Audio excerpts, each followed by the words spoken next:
Okay, good to see you all. Nice to have a few visitors with us. You're very welcome. My name's David. I'm the minister here, and what we like to do is, if you've got any questions or comments or anything, if you actually have to make them during the service, feel free, but just be careful, because I give as good as I get. But I prefer if we can talk and question things afterwards. You're very, very welcome. I was quite amused this morning. I got a phone call about 5 minutes ago saying, "What time's your service?" And I said, 9:30. And he said, "Oh, that's a shame, I'm still in bed." I said, "Well, where do you live?" "I live in Gateshead." I said, "You can still make it, so we're going to keep the door open for her. See if she can make it." So you're welcome to come in here at any time. It's good, and I'll explain what we're doing. It's the communion, and don't worry about that. I'll explain about that as we go on, and you participate as you wish. But let me begin with this call to worship. Come and see what God has done. He is awesome in his deeds towards the children of men. Shout for joy to God, all the earth. Sing the glory of his name. Give to him glorious praise. Now we've entered into December, which I have this thing about Christmas. Believe it or not, I grew up in a church tradition, a Presbyterian one, that didn't celebrate Christmas. We were Scots and we celebrated New Year. And it's only in later years that I've come to appreciate Christmas. But I don't like just going into it with all the tinsel. I like us to think about it. So the next 3 Sundays, we're going to look at what we call the incarnation, Jesus coming in, means to us. And so every Sunday we're going to be singing carols. I don't know about you, but I like listening to Classic FM during Christmas, and I like hearing the different carols. They're probably the best bit about Christmas. So we're going to sing one today, and it'll be our opening song, "Once in Royal David City." So let's stand and sing this together.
grab a seat and I'll pray.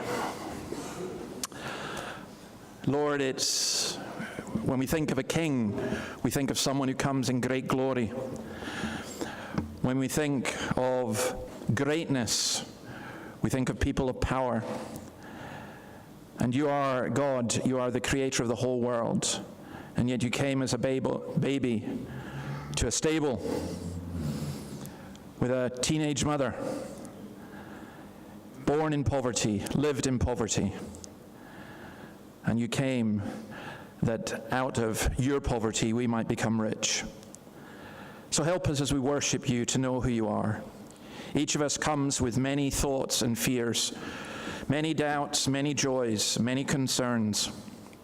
It is hard for us to be honest even with ourselves, never mind other people or you. But help us, O God, to be open, to think, to question, to be real, to confess.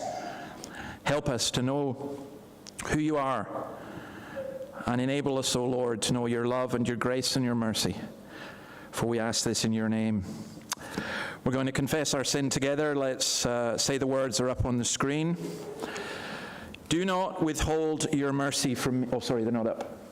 Oh, wait. What's that? Oh, it's on the sheet. Okay, if you got it on the sheet, that's fine. Yeah.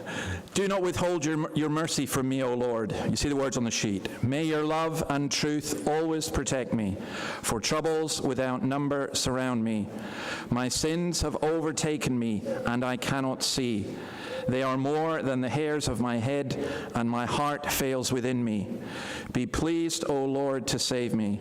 O Lord, come quickly to help me. That's from Psalm 40. And then this is the assurance of pardon from the book of Micah.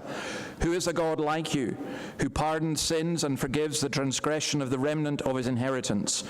You do not stay angry forever, but delight to show mercy. You will again have compassion on us. You will tread our sins underfoot and hurl all our iniquities into the depths of the sea. It's a wonderful promise. Now we're reading through the Old Testament book of Genesis, and we're on Genesis chapter 32. We're just reading systematically through it week by week, and Caroline is going to read that.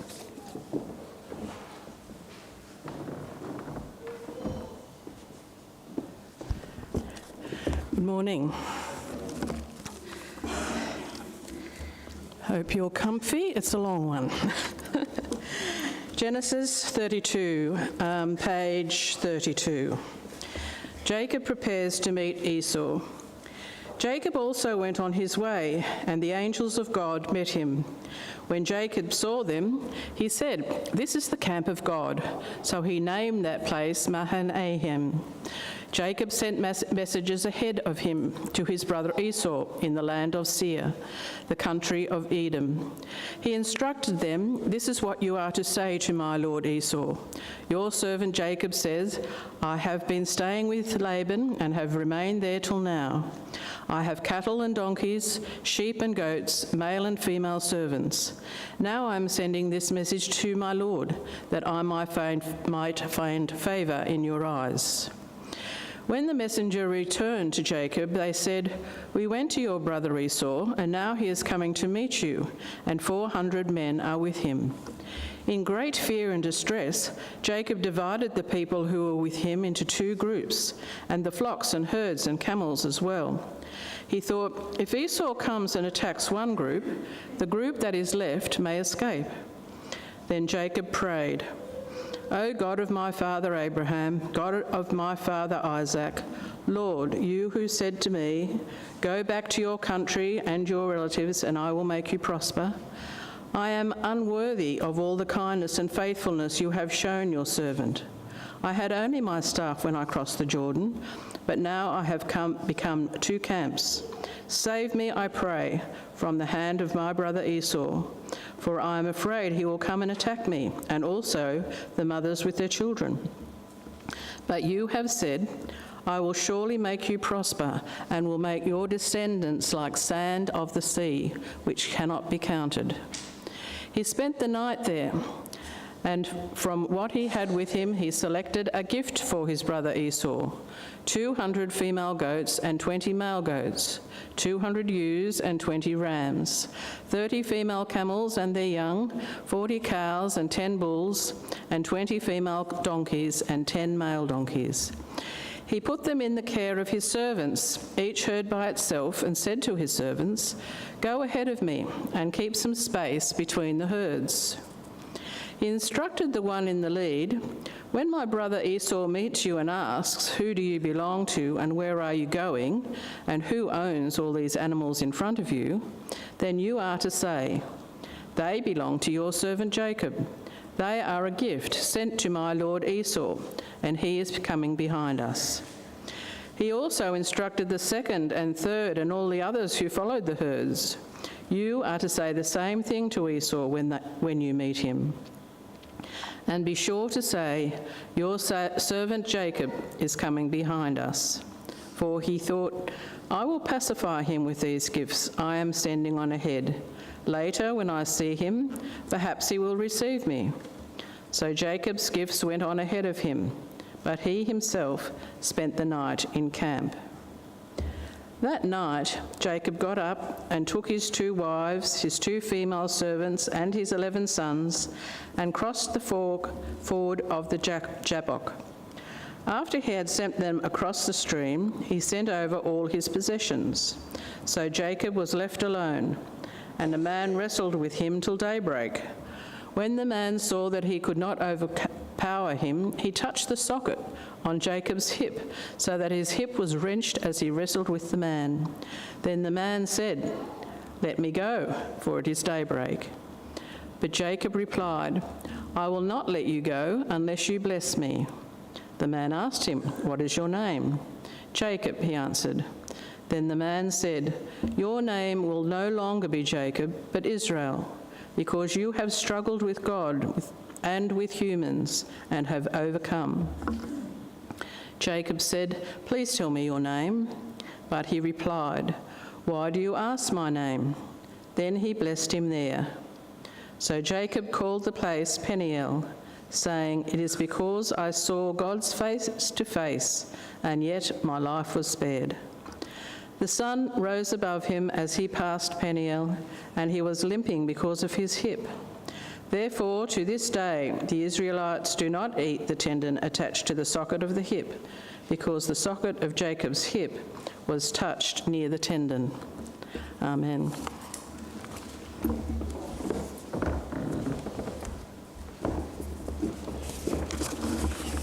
Okay, that's such an interesting story. I've been reading a book some of you will know of, a man called Jordan Peterson.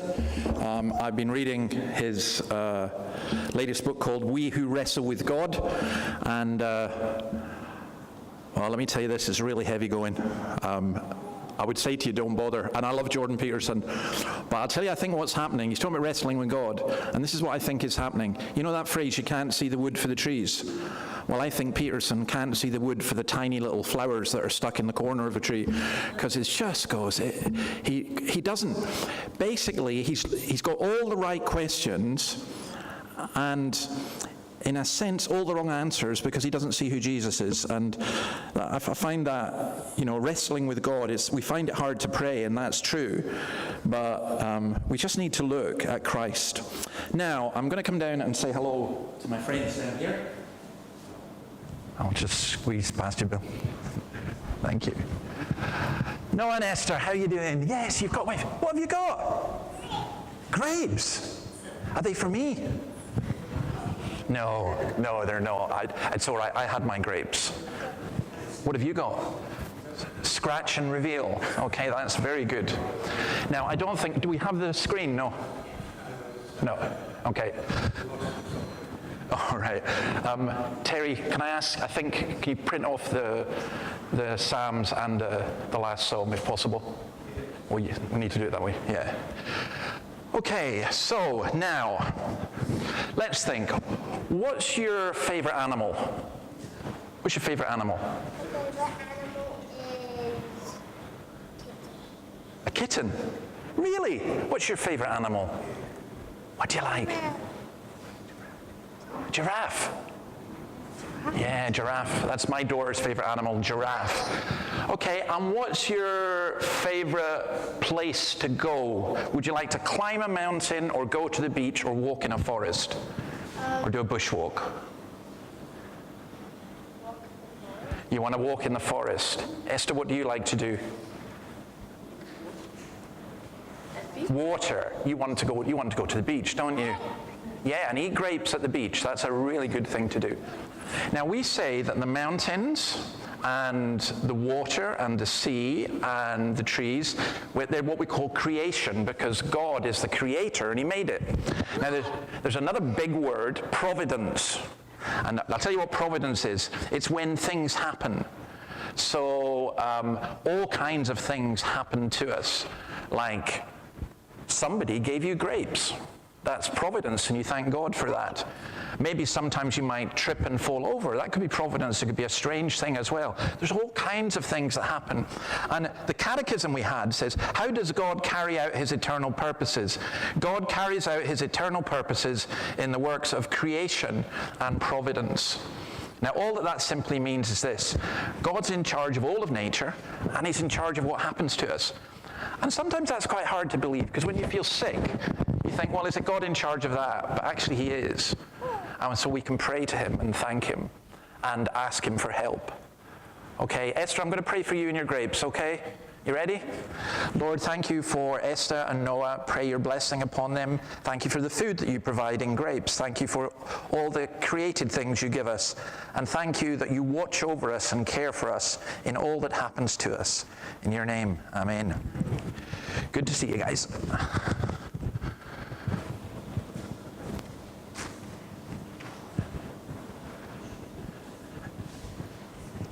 Okay, now our country of the week is New Zealand. And I'm going to have to do this from memory since our technology has failed us. But it's quite easy in one sense. New Zealand has a population of about just over 5 million, and it has an area of about 220,000 square kilometres. I was quite surprised at this. Last week we looked at Scotland and we saw that there were nearly 2 million Scots in Australia. There's only just over 1 million New Zealanders. So if you are from New Zealand, you're very welcome. New Zealand is just an amazing country. My granddad, after the Second World War, served as a shepherd for a number of years out there, and he absolutely loved it. But we pray for the church in New Zealand. Only 35% of the population would profess even nominally to be Christian, which is actually pretty low. Well, it's the lowest it's been in New Zealand's history. So let me just pray for New Zealand. Lord, we thank you for the wonderful country of New Zealand, for its beauty, for its people, for the Maori people and those who have come to live there in recent centuries. We thank you for the many connections there are between New Zealand and Australia. And we thank you for your church there and pray for your blessing upon it, especially when in recent years it has been struggling. We ask that you would build it up and grow it. And we pray for New Zealanders who are here in Newcastle and in the Hunter and Lake Macquarie. And Lord, we ask that you would sustain and keep them and help them. So be with this country, guide its leadership, and watch over and protect us. In your name, amen. Okay, we are going to have our New Testament reading, and Helen's going to read Luke chapter 12, verses 22 to 34. And then after this, Ev will do the pastoral prayer. Go with them as well.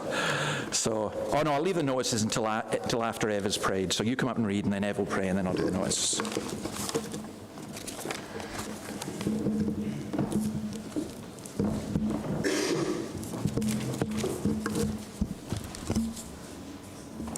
Good morning, everyone. We're reading from Luke, chapter 12. It's on page 1009, starting at verse 22. Then Jesus said to his disciples, "Therefore I tell you, do not worry about your life, what you will eat, or about your body, what you will wear. Life is more than food, and the body more than clothes.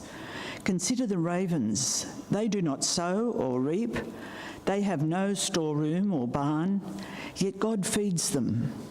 How much more valuable you are than birds. Who of you, by worrying, can add a single hour to his life? Since you cannot do this very little thing, why do you worry about the rest? Consider how the lilies grow. They do not labour or spin. Yet I tell you, not even Solomon in all his splendour was dressed like one of these. If that is how God clothes the grass of the field, if that is how God clothes the grass of the field, which is here today, for yourselves that will not wear out, a treasure in heaven that will not be exhausted, where no thief comes near and no moth destroys. For where your treasure is, there your heart will be also. This is the word of the Lord. Thanks be to God.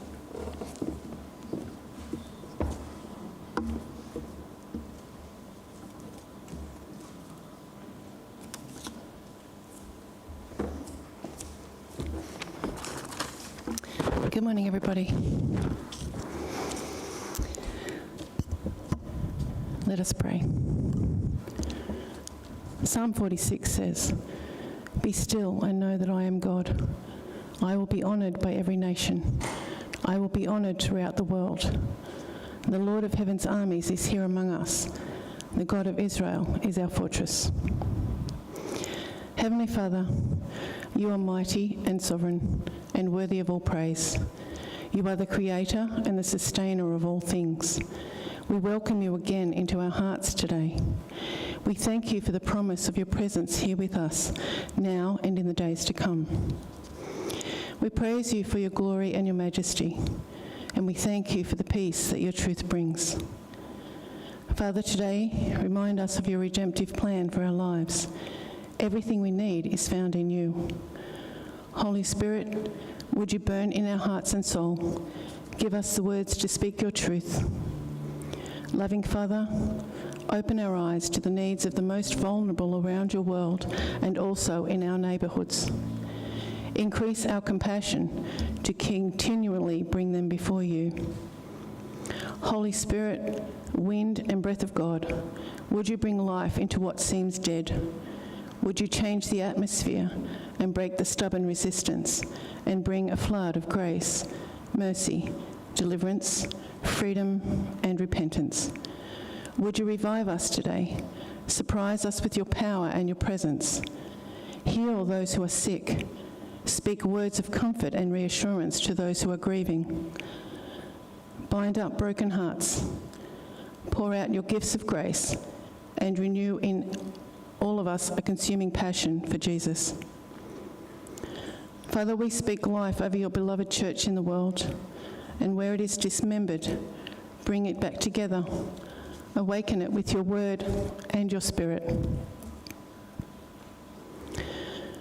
I close this prayer with the words of a song. Father, and I ask that you open every heart to receive this gift. The Saviour alone who carried the cross, for all of my debt, he paid the cost. Salvation complete, forever I'm free. Calvary covers it all. My sin and shame don't count anymore. All praise to the one who ransomed my soul. Calvary covers it all. No power on earth or even the grave can separate us from mercy and grace. He is faithful to save, for his blood never fails. Calvary covers it all. No one but Jesus can make us pure as snow. We stand in your freedom. Calvary covers it all. We pray this in the precious name of Jesus Christ. Amen.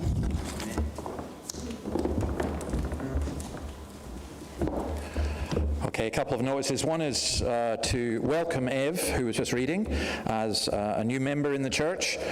And we're delighted to have Ev with us.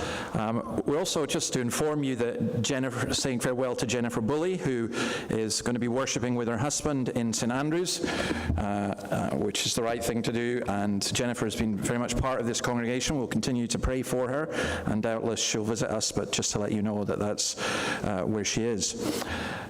Julie Van Homrig's funeral will be on the 11th at 11 a.m, so please do remember that, and if you can, you're welcome to come. We've got tea and coffee after the service. 5 o'clock tonight, we have our Alive at 5. We're looking at the book of Ecclesiastes, and I put the sign up on the outside, and people were asking about it. Basically, wine, women, and song. Why is that not enough? So we're going to be looking at quite a lot of stuff this evening, but we go from 5 to 6. It's a little bit less formal in our morning. You're very welcome to come to that. Thanks to those of you who helped or came along to the event we did at the Northern Star pub. It's a long time since I've spoken in a pub, and we looked at the songs of the Cure and how it applied, how the Bible answers some of the questions in that. And I think some of you who were there were probably a bit mystified at why we listened to such a miserable band, but they're great. And we had a really good time, I think. So, and I was very grateful for people who came from Scots to help support that. I realised maybe going to the pub isn't the normal way, but it was a good thing to do, and we'll do it again. There was people who asked if we could do it again, so we will. You can get the sermons on our website, and if you've got any questions or comments, then please feel free to pass them on to me. Now, because the projector's not working, we're handing out the words for the next song. Have you got them out, yeah? Okay, we are going to sing. We're going to look at a song that we look at the songs in the Bible, the Psalms, and they're just absolutely wonderful in lots of ways. And so I thought that we would sing this psalm. We'll sing the first part of it, and then I want to talk about it, and then we'll sing the second part. So Psalm 2, verses 1 to 6. The words should be on a sheet of paper, if people have got them. And start. Andrew, if you're ready. We'll stand.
Now, we're going to turn to Psalm 2, if you've got a Bible in front of you, the words that we sang.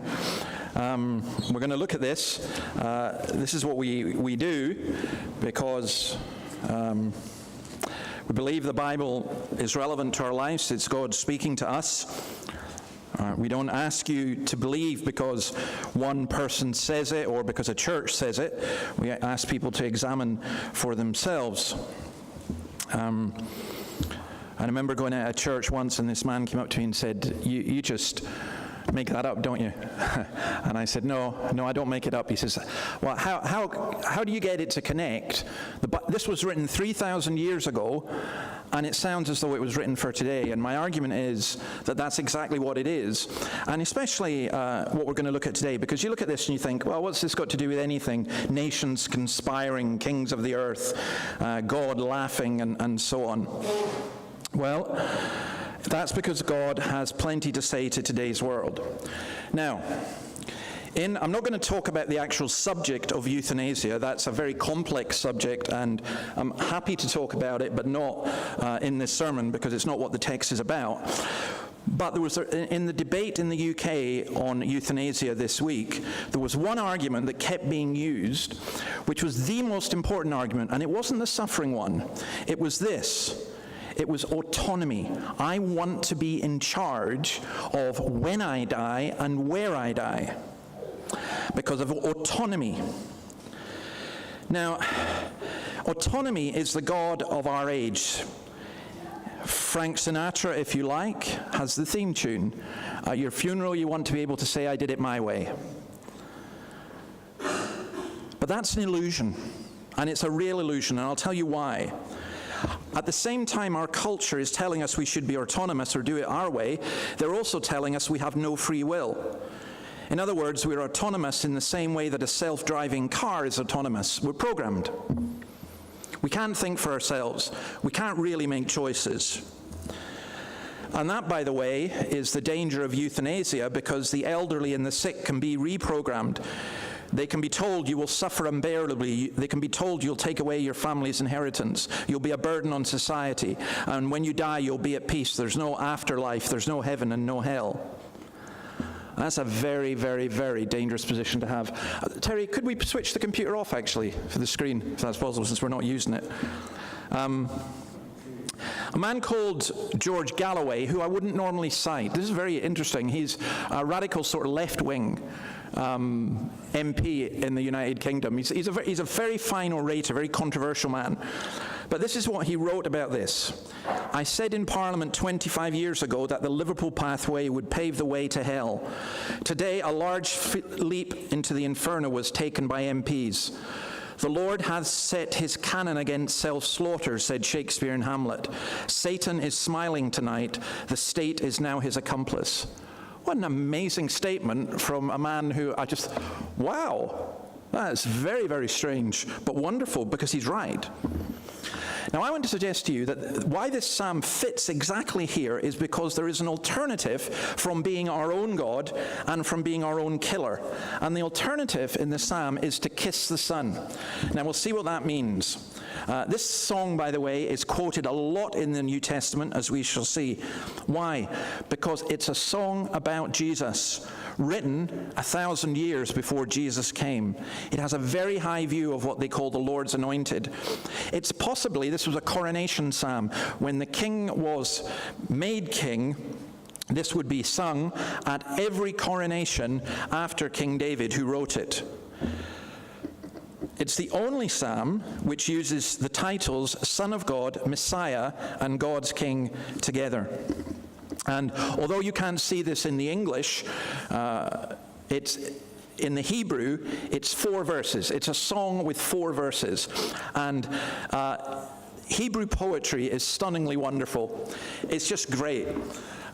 Hebrew poetry, so what they do is, in verse 1, the kings of the earth speak, and then at the end, in verse 4, the kings of the earth are spoken to. In verse 2, they speak vanity, and in verse 3, they hear wisdom. So we're going to do that in that sequence. Verse 1, we're going to look at the conspiracy first of all. Why do the nations conspire and the peoples plot in vain? The kings of the earth rise up. The rulers band together against the Lord and against his anointed, saying, let us break their chains and throw off their shackles.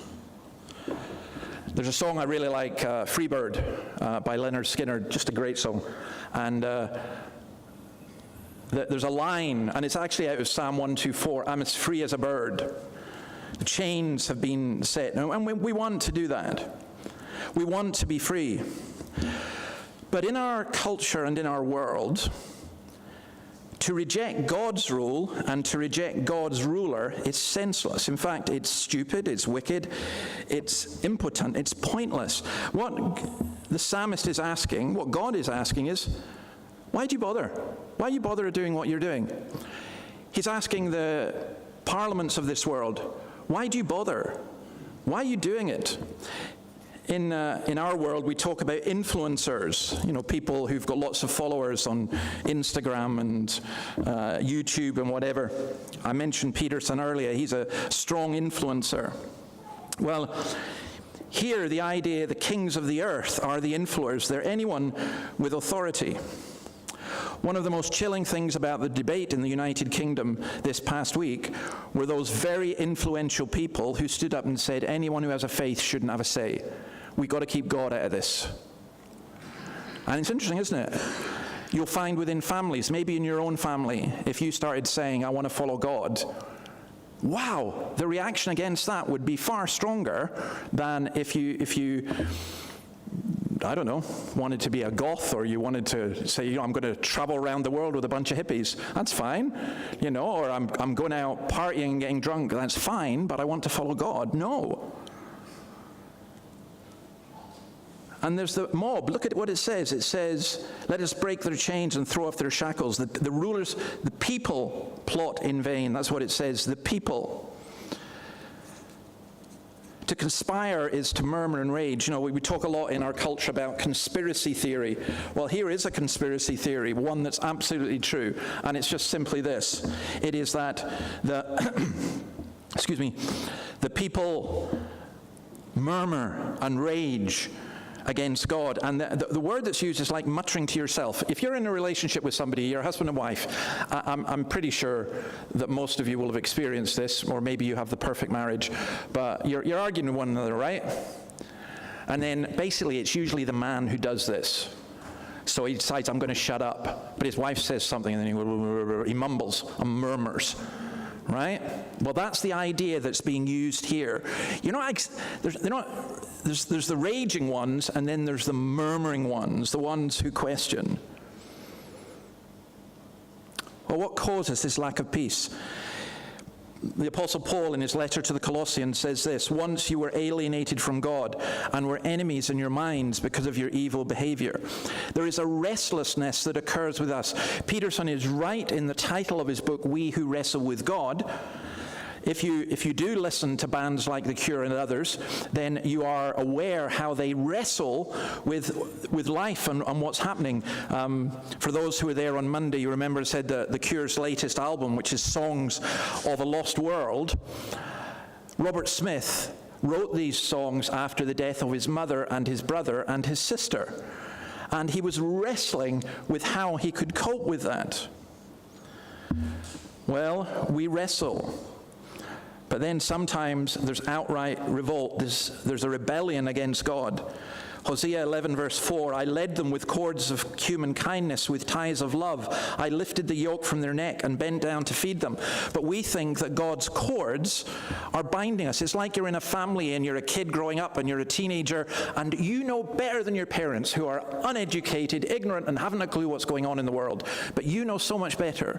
And sometimes some of the constraints that they put upon you, you think that they are controlling or hateful or bad. And of course your parents aren't perfect, and that may be the case with some things, but often they are. I remember our youngest daughter discussing with her why we wouldn't let her have sleepovers at other people's houses when she was at secondary school. And it was nothing to do with not trusting her.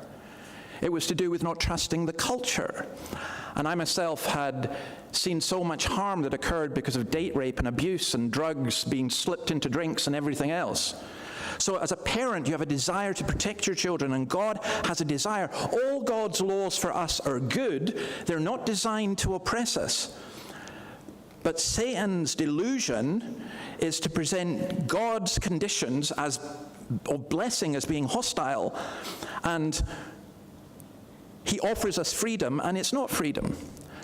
So, for example, the man who was told that he got freedom by drinking as much as possible. Hey, isn't that great? Well, isn't that freedom?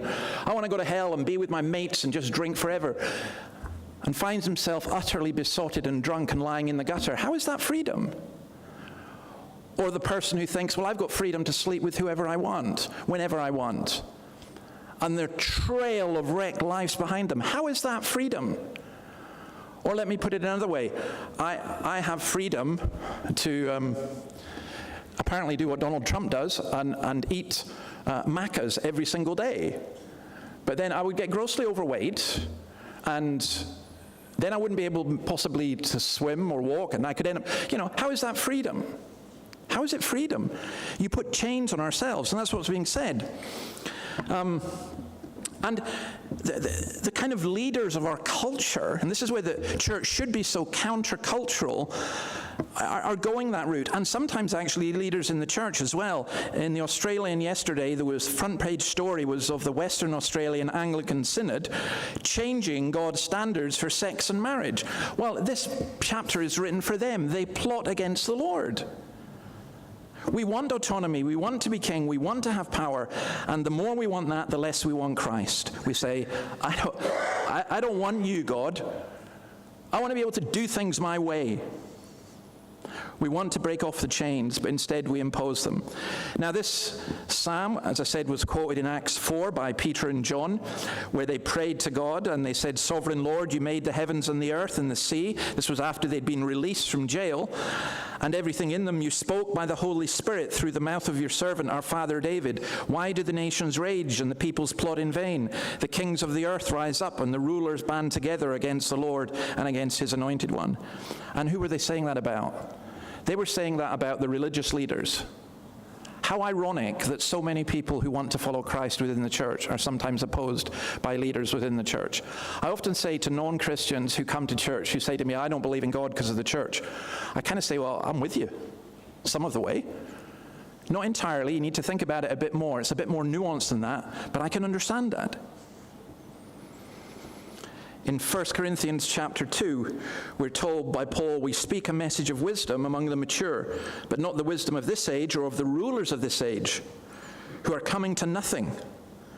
No, we declare God's wisdom, a mystery that has been hidden, and that God destined for our glory before time began. None of the rulers of this age understood it, for if they had, they would not have crucified the Lord of glory. Have you noticed a certain kind of snobbery in our culture amongst the elites? People who don't agree with them, they're uneducated. We're the educated ones, they're uneducated. Notice what the Bible's doing. It's reversing that. It's turning it upside down, and it's saying the rulers of this age are coming to nothing, and they don't understand. In other words, the quiet sovereignty of God compared with the stubbornness and obtuseness of humanity shines out. So verses 4 to 6 are the king's reaction. The one enthroned in heaven laughs. The Lord scoffs at them. He rebukes them in his anger and terrifies them in his wrath, saying, I have installed my king on Zion, my holy mountain. Now, laughter there isn't God having a laugh. It's mockery. It's derision. Paul to the Corinthians says, where is the wise person? Where is the teacher of the law? Where is the philosopher of this age? Has not God made foolish the wisdom of the world? Colossians 2:15, Jesus, having disarmed the powers and authorities, made a public spectacle of them, triumphing over them by the cross. So wise, so educated, and yet know nothing. People think they can destroy Christianity. I want to read to you something from a pillar in Spain. It says this in Latin: Diocletian, Jovian, Maximin, Auriculus Caesarius Augusti, for having extended the Roman Empire in the east and the west, and for having extinguished the name of Christians who brought the Republic to ruin. That was written in honor of a man called Julian the Apostate, who pointed his dagger to heaven, defying the Son of God, whom he called the Galilean. When he was wounded in battle, he gathered up his clotted blood, if you can imagine this kind of gladiator-like scene, and threw it into the air, exclaiming, "You have conquered, O thou Galilean." God says, "Surely the nations are like a drop in a bucket. They are regarded as dust on the scales. He weighs the islands as though they were fine dust." See, if I looked at the world and just saw it through the eyes of the news, I would see potential nuclear war very easily in Russia and Ukraine. Things have blown up again in Syria just this weekend. The Middle East is a continual powder keg. Who knows what happens with China and Taiwan? And all the leaders of this world, they think, well, we can change this, we can do this, we can control the climate, we can determine when and where people die or who is born. We can make our nations great again. Again, we can control our people. And it would be thoroughly depressing if that's all you saw. But when you see it from this perspective, God looks at them, and in verse 5, he rebukes them in his anger. The idea there is he terrifies them in his wrath. Now, people don't like that idea of God being angry, but listen, this is God's anger against injustice and wrong. Do you think the man who used the care homes up in Queensland to abuse hundreds of children, or what happened here in the churches, do you think it's okay for you just to shrug your shoulders and say, well, that's life, that's what happens, I don't want to be angry? You'd have to be furious. And God is angry at injustice and wrong. He's angry at rulers who think they can do as they please, that they are great, and they are the ones that cause so much harm. There's so much hubris that's occurred. I like, as some of you know, listening to the podcast, The Rest is History, and they've just been doing a thing on Nelson and the Battle of the Nile. And basically, Napoleon had gone with about 60,000 troops and sailors, gone to Egypt, conquered Egypt, but left his ships on the shore. And he was just so great. He thought he was so great. He thought, the British won't come here, and even if they do, it doesn't matter. We'll defeat them. And he just disappeared. He left them there. Rather, they should have gone to Greece. They should have gone away. But because of his hubris, his whole fleet was destroyed and his whole army was left impotent. Well, that's kind of what's being said here. Human beings in their arrogance say, we're going to do this, and God says no. And here is God's voice. Look what he says. I have installed my king on Zion, my holy mountain. In 2 Samuel 7:13, he is the one who will build a house for my name, and I will establish the throne of his kingdom forever. Now, Mount Zion, when we say a mountain, you think that's a big thing, but it's not really. I remember going to the Netherlands when you cycle in the Netherlands, and I remember them saying, oh, there's a hill over here. And it wasn't a hill, it was like a couple of feet, because it's so flat. But you know what mountains are? We think of big mountains, you think of Everest or Kilimanjaro or the highest mountains in Australia. Mount Zion was a really tiny mountain. It shouldn't really have been called a mountain, but it was. For a very small city, Jerusalem, in a very small country, yet we are told it will become the center of the earth. And in Hebrews 12, we are told that those who come to believe in Jesus have come to Mount Zion, to the city of the living God, the heavenly Jerusalem. You've come to thousands upon thousands of angels in joyful assembly, to the church of the firstborn, whose names are written in heaven. And all that's being said here is just simply, God is king, God will install his king, God does not negotiate. So verse 3 is from verses 7 to 9, it's a command. I will proclaim the Lord's decree. He said to me, you are my son. Today I've become your father. Ask me, and I will make the nations your inheritance, the ends of the earth your possession. You will break them with a rod of iron. You will dash them to pieces like pottery. Now the king's anointed speaks. This is when the crown is placed on him, and then he speaks. This is quoted in Acts 13. We tell you the good news. This was Paul speaking to the people in Turkey. We tell you the good news, the Jews in Turkey. What God promised our ancestors, he has fulfilled for us, their children, by raising up Jesus. As it is written in the 2nd Psalm, you are my son, today I have become your father. Well, The writer to the Hebrews says this, which of the angels did God ever say, you are my son, today I have become your father, or again I will be his father and he will be my son? It's so funny. People want to take Jesus and they want to make a little statue of him or a nice stained glass window and put him there and then say, but you have nothing to do with us. You have nothing to do with me. We're not going to do what you say. And God laughs. I mean, there's so much. In Matthew 3:17, a voice from heaven said, this is my son whom I love. With him I am well pleased.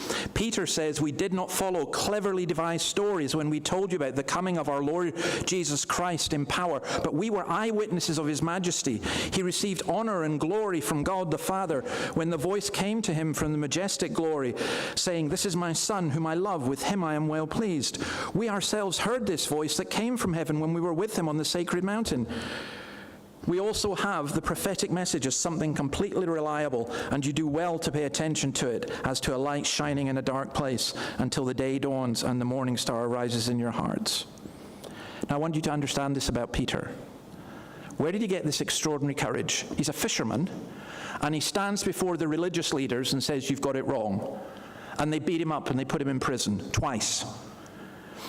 We know that he stood before the emperor in Rome and said, you've got it wrong. There is another king, King Jesus, which to the emperor he was going to be killed.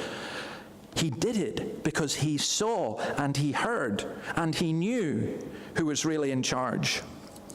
Verse 9, by the way, you will break them with a rod of iron. It doesn't sound nice. You will dash them to pieces like pottery. This isn't exactly gentle Jesus, meek and mild, is it? You break. What does this mean? It's quoted 3 times in Revelation. Chapter 2, verse 26. To the one who is victorious and does my will to the end, I will give authority over the nations.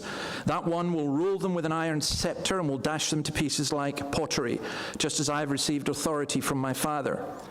Or in chapter 12, verse 5, speaking of the woman, it says, she gave birth to a son, a male child, who will rule the nations with an iron scepter, and her child was snatched up to God and his throne.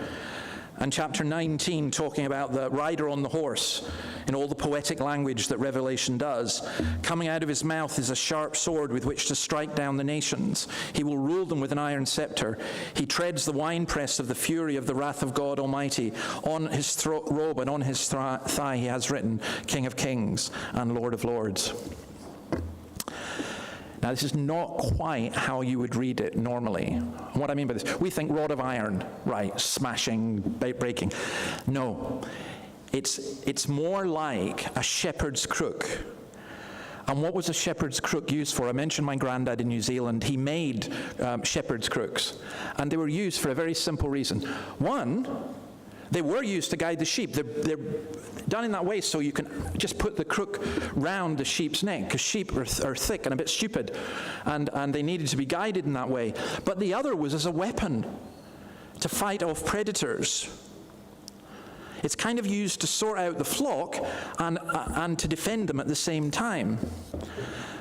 And this is referring to Jesus rising and ascending from the dead, being declared with power to be the Son of God by his resurrection from the dead. And it's talking about how God shakes up nations because of this.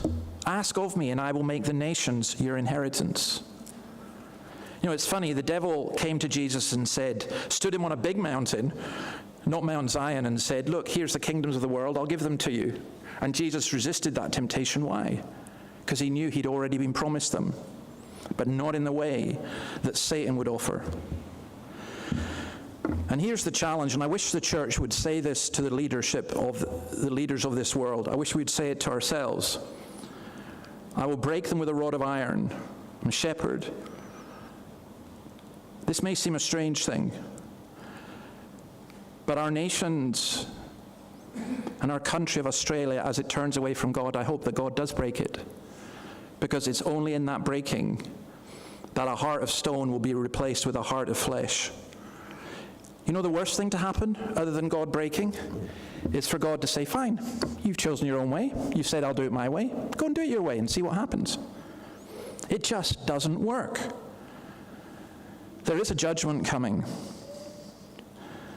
There's a marvelous Johnny Cash song. You should really look at it. Look at it on YouTube because it's got all the imagery which I would love to have played to you.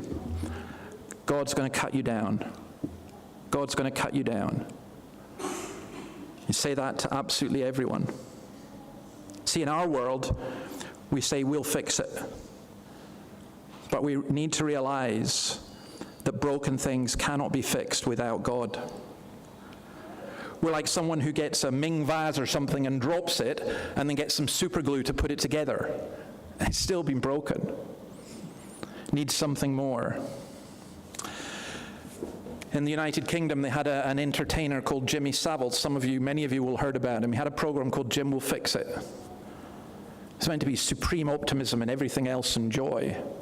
And he was one of the worst pedophiles that's ever existed. No, we can't fix it. Only God can. And that's the last bit, verses 10 and 12. Therefore, you kings, be wise. Be warned, you rulers of the earth. Serve the Lord with fear and celebrate his rule with trembling. Kiss his son, or he will be angry, and your way will lead to your destruction. For his wrath can flare up in a moment. Blessed are all who take refuge in him. See, we go, oh, God doesn't care because he doesn't fix everything.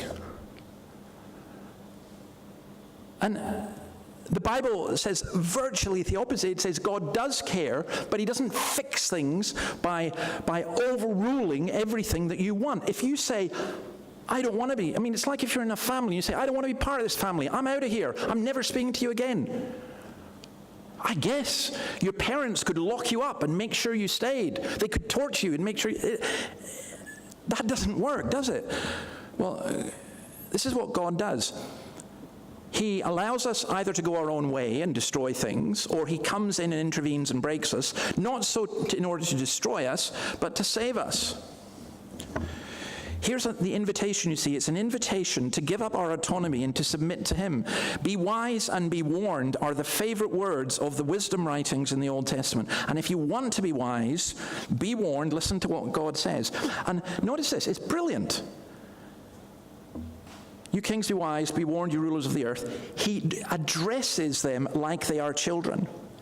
Xi Jinping, Donald Trump, Anthony Albanese, Vladimir Putin, Benjamin Netanyahu, Keir Starmer, Javier Milei, Prabhu Subanto, Christopher Luxon, Chris Minns. Be wise, O children, be wise. The power dynamic is inverted. It's not these great, powerful people that God kneels before. It's him asking them to come to him. Be admonished, be chastened, be disciplined. This kissing, by the way, it's a kiss of homage and submission. And this beautiful phrase, serve the Lord with fear and rejoice with trembling. Fear without joy is torment. It's horrendous. If you had a God who the only thing, you were just scared of him all the time. But joy without fear is presumption. If you're partying all the time, but you haven't a clue who God is, and you're not scared of his awesomeness and majesty, it's just wrong.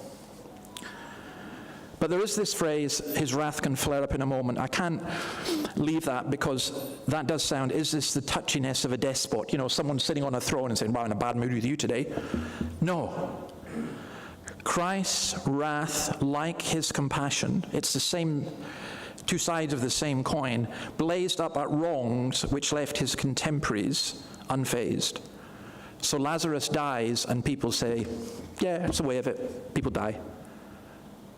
And Jesus was so angry that he wept with anger. Here's the thing. He's so patient. 2 Peter 3:9, the Lord is not slow in keeping his promise, as some understand slowness. When this is people saying, well, why doesn't God come and fix it? Well, why doesn't God come down and judge it now? Why doesn't God deal with Hitler? Why doesn't God deal with Putin? Why doesn't God deal with that horrible person in my community? The answer is because he's patient with you, not wanting anyone to perish, but everyone to come to repentance. So, there's this final blessing. Blessed are all who take refuge in him. Do you know what a safe place is? Imagine you're a woman, as there are far too many women in this community, for whom their home is not a safe place. They're victims of domestic violence. There are some wonderful charities like Survivors Are Us. I was up there a couple of weeks ago. And they just want to create safe places that women can go when they're being abused. And If government had a sense of priority, they would make that an absolute priority, because it's horrendous. A safe place. Is there any place that's safe in this world? I heard a sermon from Tim Keller about fear, and he talked about the cry of the baby when the baby comes out the womb. Why does a baby cry when it comes out the womb? Is it a cry of pain, and annoyance because they've been taken out and they're slapped and you've taken me, where are the walls? No, it's a cry of fear. Keller points out, and it's true, we are born in fear because the baby is thinking, I was safe. At least it used to be that we would say the safest place in the world for a baby was in their mother's womb. But then you come out into this world, and there are just all different kinds of things, and there are all different kinds of fears. Well, this is saying to us, because as adults we have fears as well. We have many fears. And we're being told by God not to fear the rulers of this world, not to fear the diseases, not to fear even our own hearts, but just simply to fear God and to love God and to submit to God and to come into a safe place. Fear and pride say this is bondage, but it's in fact security and bliss. There's no refuge from God, there's only refuge in God. He gives a blessing to all who trust in him. So we're going to take communion in a minute, and I always do a question of the week, and I want to ask again, what is communion? And I want to do it in the context of this. Jesus is our King. He's coming back. He's given us a table at which he sits. It was the Jewish Passover. It's now the Christian Lord's Supper. And at that, he feeds us, he forgives us, he strengthens us, he unites us, he shepherds us. And this thought occurred to me. This is not a table for the kings of this earth. I wasn't invited to Davos or to the G20. I did have a photo on the screen of all the leaders of this world, and I was going to superimpose me in the middle of it just to see if you noticed. But I wasn't invited there. I have been invited to some posh do's at times. Once it was supposed to be with the Queen, but it was the Queen's representatives, but it was all, I'll tell you about it another time, but it was just really weird. It was just strange. I had a strange dream last night. This is true. I don't apologize for telling you this because it was so strange, but it fits this. I was invited to a posh do in a castle in Switzerland.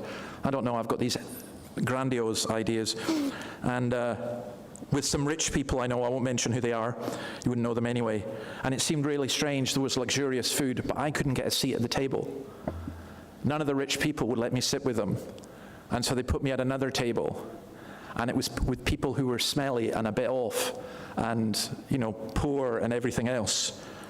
And at first I didn't like it, and then I loved it. And then the birds started cackling and I woke up. But I'd like to have seen how that dream ended. But it is a picture, isn't it, though, of what Christ does. He doesn't say, hey, kings of the earth, you come and sit at my table, and you poor people, let's see if you can earn your way up. He invites the poor. That passage that we read from Luke, he invites the poor. It's not to say he doesn't invite the rich. The rich can become Christians. It's just a lot harder for the rich than it is for the poor. But we must kiss him. That is, we bow in homage, we give up our autonomy and become free in him so that we may feast with him. The missionary Jim Elliot, before he died, wrote this. It's a well-known quote, many of you will know. He is no fool who gives up what he cannot keep to gain that which he cannot lose. See, you can't keep your autonomy. You don't have it. You can't keep your autonomy. You're not autonomous. You are affected by everything. You are limited by your body. You are limited by your mind. You are limited by society. It's an illusion to say you can. But when you bow before Jesus in this very strange way, you are given a great freedom. Lord, we ask your blessing on your word. Help us as we continue to reflect upon it. In your name, amen. We will sing the second, I think you've got the psalm on the sheet. Let's sing that just now. Can I get a copy of it, by the way? Does someone have? Can someone lend me a copy? Or you're going to hand it out? Right. I'll wait till they've...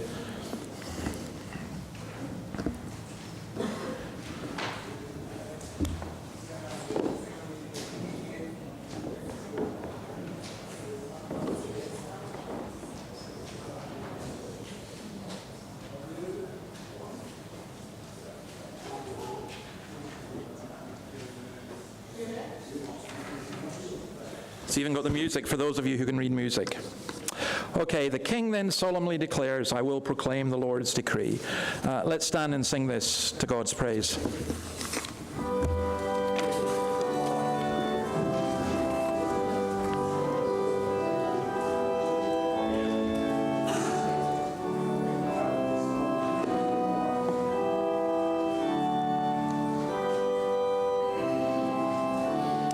Let's stand.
Come and serve the Lord, bow down with joy and trembling fear.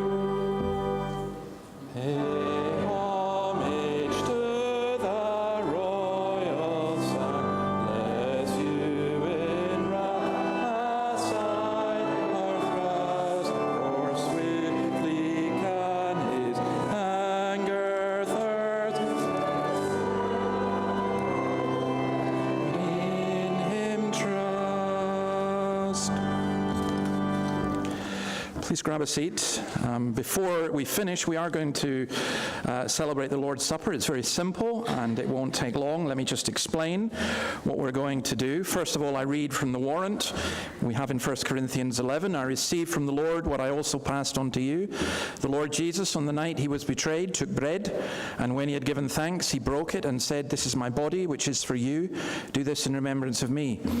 In the same way, after supper, he took the cup, saying, "This cup is the new covenant in my blood. Do this whenever you drink it in remembrance of me.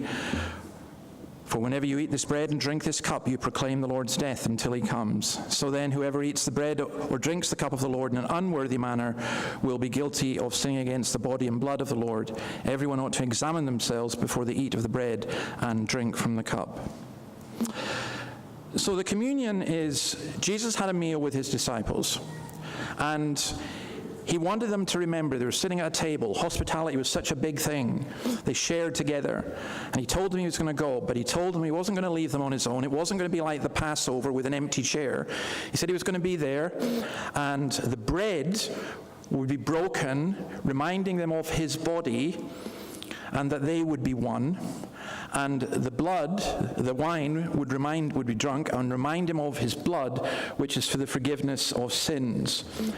Now, different churches have different teachers. The Catholic Church will teach, for example, that it's a physical, the bread becomes physically the body of Christ, and that's just not true. It doesn't make any sense anyway, and the wine, it's still wine, the bread is still bread, the wine is still wine. But it's also a little bit more than just representing Christ. It's him speaking to us and him feeding us. Now, who should take communion? What we do is I'll ask 4 people to come and help. I think they know who they are after I pray. And they'll hand out the bread. There are these little things you get. And then I'll explain what they do once we've done that. But I want to say this to you. If you are a believer in Christ, doesn't matter your denomination, if you are a Christian, you are welcome to take communion. If you are not a Christian, you're not sure, you're not there yet, then please don't be embarrassed at all about just passing it on. In fact, that's what I would encourage you to do. So let me pray. Lord, we give thanks for the fact that we can come to you and that you feed us from your word, but also through these symbols and through your body and blood, that this broken body Your broken body is the one that heals ours. And this blood that was poured out for us is the one that ensures our forgiveness. And so we come to you as those who know that we are weak and know that we are sinful. But we know also that we are forgiven, and we bless you for that. In your name, amen. Right, those who are coming up to help, if you could do so, please.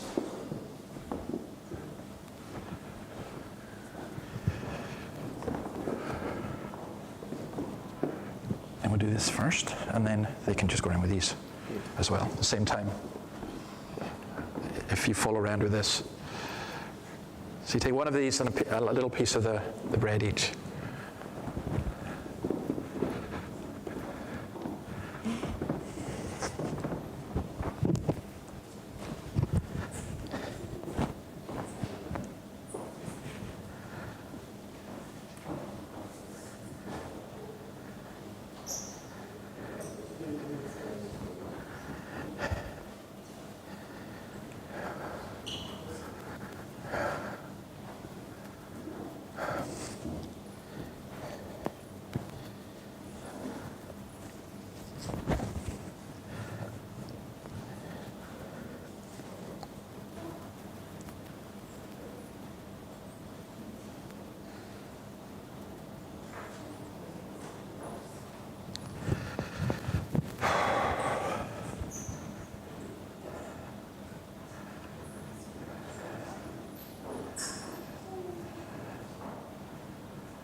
If you come and sit at the front down here when you're out done. I'll take this from you. If you should sit at the front.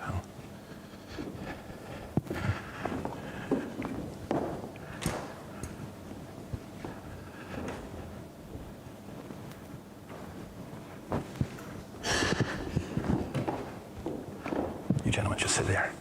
I'll pass it on to you. Have a seat there, John. Yeah. You can sit together. Bevan, you have a seat there as well. Okay, yeah. Yep. There you go. Give you one of these.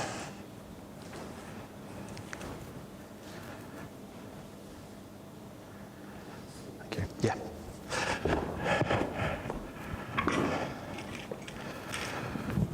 So we take this and we eat, giving thanks to God for his sacrifice for us.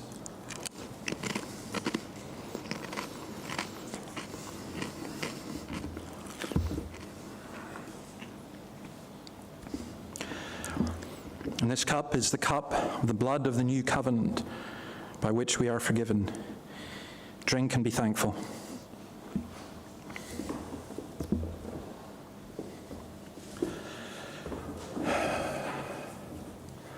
Ransomed, healed, restored, forgiven, who like me his praise should sing.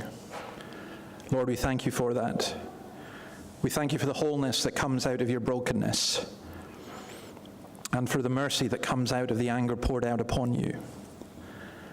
We thank you for the kindness that comes from the cruelty that men imposed on you. And Lord, we long to know you better. We thirst after you. Feed us, renew us, restore us, and build us up in your name. Amen. We finished by singing the song, As the Deer. I think we've got the words for that, or you're just about to get them. As they're handing them out, can I just say that please remain standing after we've sung this, and there'll be the benediction, and then you're welcome to go through to the hall, which is through the door there. There's tea and coffee and goodies and juice and whatever.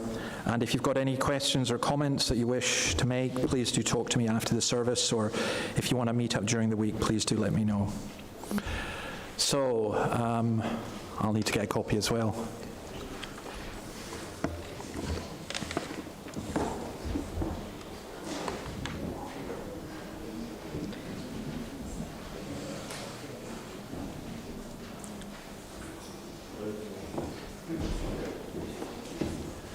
This is a very, very beautiful song derived from a psalm as well. As the deer pants for the water, so my soul longs after you. Let's stand and sing this to God's praise. Okay.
Lord, I pray that we would be those who would kiss you, who would submit to you, who would love you, and who would know and feel your embrace. And now may the grace of the Lord Jesus Christ and the love of God and the fellowship of the Holy Spirit be with you all now and forever. Amen. Amen.